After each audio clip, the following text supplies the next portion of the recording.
going to say it here. I bribed Hillary Clinton $18 million. I facilitated a bribe for Hillary Clinton on January 14th, 2016, right here in this town. Hillary Clinton, on behalf of the FBI, they came to me on December 1st, 2015. They told me Hillary Clinton had accepted a bribe from Turkey for $20 million. They told me that I would be working for a group in New York, FBI agents, who had authorization to set Hillary Clinton up in a sting. They asked me to facilitate a bribe for her, an $18 million bribe from another government. The bagman from that other government was, I was to befriend, and I was to get that person 10 minutes alone in a room with Hillary Clinton. I did. On January 14th, 2016, Hillary Clinton was in this town, and she met in a way that was kept off her schedule. She accepted an $18 million bribe. But General Barr knows this. This is the Durham. They know this was what is behind it all. And I'll even tell you, I'm going to drop one more thing. I've been waiting to say this publicly, and this is what really happened. I'll tell you, if you hear this and give me 90 seconds, your viewers will understand what's happened in the last 5 years in America. I've been waiting to say this on mainstream TV, and they will not have me back, because once they understood what this was about. I had Hillary Clinton. I caused Hillary Clinton. I facilitated a bribe, and she took the second bribe for $18 million, and I worked with the FBI as I did that. They're deeply involved in this. They came to me 3 days later and told me I had to forget about it, and forget that it ever happened. And I said, what are you talking about? And they gave me one excuse. They said that Hillary's going to win, and it's been decided upstairs, nothing's going to be able to stop that now. So she's going to win, and she's going to send her people over to the FBI and ask who was part of investigating Hillary, and any of us who were part of it are going to be destroyed, and that includes you too, Patrick. And so this mission has been scrubbed from the highest level. And I thought about that, and I said, yes, sir, and I came. But 2 or 3 weeks later, I was back with 3 federal agents this time. 3 federal agents. And I let them know that wasn't sitting, and this is in Salt Lake City, Utah, and that wasn't sitting well with me. And I'd like to know why we had almost a year before the election. They could have had me and another person in front of a grand jury in a week and gotten her indicted. And they told me, and this is the key to understanding what's happened in America. They told me, this is word for word, Patrick, what's really going on is this. President Obama has his people across the federal bureaucracy at this point, but especially the Department of Justice.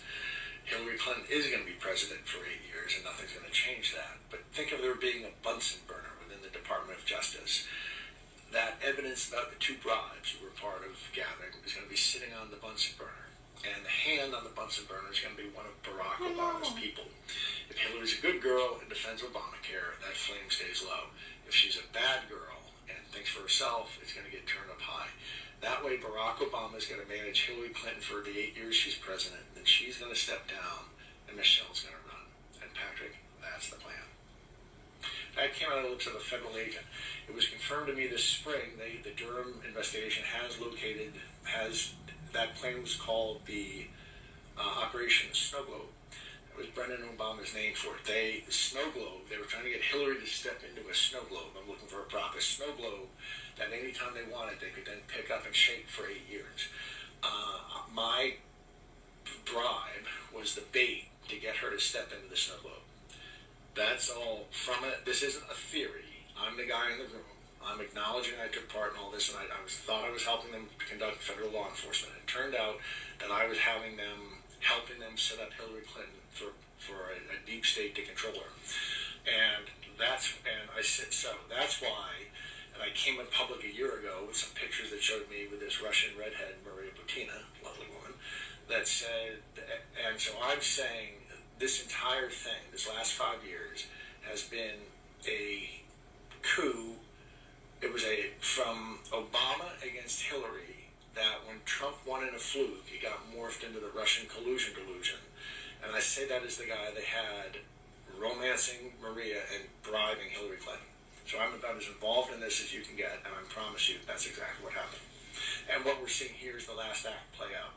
I was at the last act play out. The reason I mentioned that I knew in October 2018 that this was going to happen was because in 2018 I was offered, a federal agent came to tell me, Patrick, you need to understand there are billionaires walking around this world that we made, and we're prepared to do the same for you. You just have to stay calm. You just have to stay quiet through the election.